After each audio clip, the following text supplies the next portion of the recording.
Hi guys, good morning and welcome back to my channel. Nandito ulit tayo sa One Lancaster Park para silipin natin ulit ang 2BR natin dito na unit.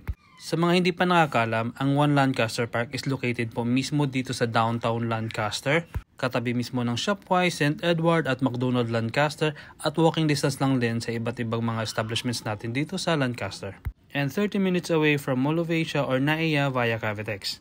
One Lancaster Park guys ay meron itong 10 hectares development and 70% of it is dedicated sa open spaces. With 15 towers featuring studio, 1BR, 2BR at meron na din tayong mga units na with loft. And for this vlog guys, sisilipin muna natin yung 2BR. Let's go!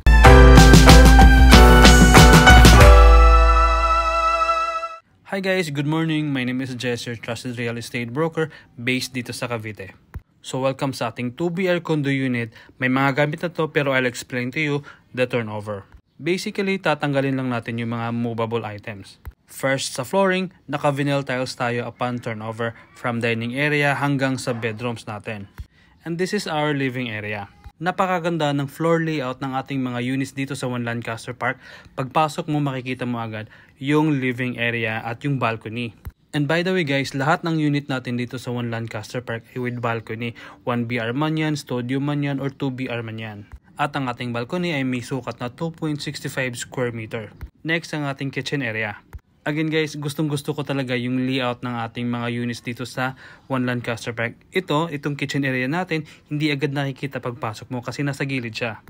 At kasama sa turnover natin yung range hood, cooktop, overhead and kitchen base cabinet. Sa madaling salita, naka-semi-furnished na siya upon turnover. Para ang iisipin mo na lang sa pag-move in ay yung mga kagamitan mo. So next, ang ating first bedroom. Meron itong sukat na 9.63 square meter at napakaluwag dahil kasyang-kasya dito yung double to queen size bed at meron ka pang space for your cabinet. Ang ganda ng layout, diba? Ang bilis lang bihisan, ang bilis lang lagyan ng gamit, hindi ka mahihirapan kapag nagde-decorate ka na dito. At ang susunod yung mas malaking bedroom, yung ating master bedroom na mayroong sukat na 11.25 square meter. At ganun din, hindi ka mahihirapan sa pagdedesenyo ng kwarto mo dahil sa napakagandang layout, simple lang yung layout pero napaka-spacious. May malaking bintana, kasya yung malalaking bed, at meron ka pang space for wardrobe. And finally guys, ang ating toilet and bath. Sa ating toilet and bath, meron niyang sukat na 3.12 square meter. And upon turnover, naka-ceramic tiles po yan up to 1.8 meters. At syempre, complete bathroom fixtures yan. So ayan guys ang ating 2BR dito sa One Lancaster Park. Ulitin ko, ang kasama sa turnover natin yung range hood, yung cooktop, overhead at kitchen base cabinet, at meron din itong multi-point water heater, window blinds, at higit sa lahat, meron itong unit security camera focus naman sa main door ng unit natin. So yun guys, just in case you're interested at matagal na kayo naghahanap ng condo for investment, maybe One Lancaster Park is just perfect for you. 25,000 lang yung reservation fee at available ito sa bank and Pag-ibig financing. Send me a message for more details. Thank you and goodbye!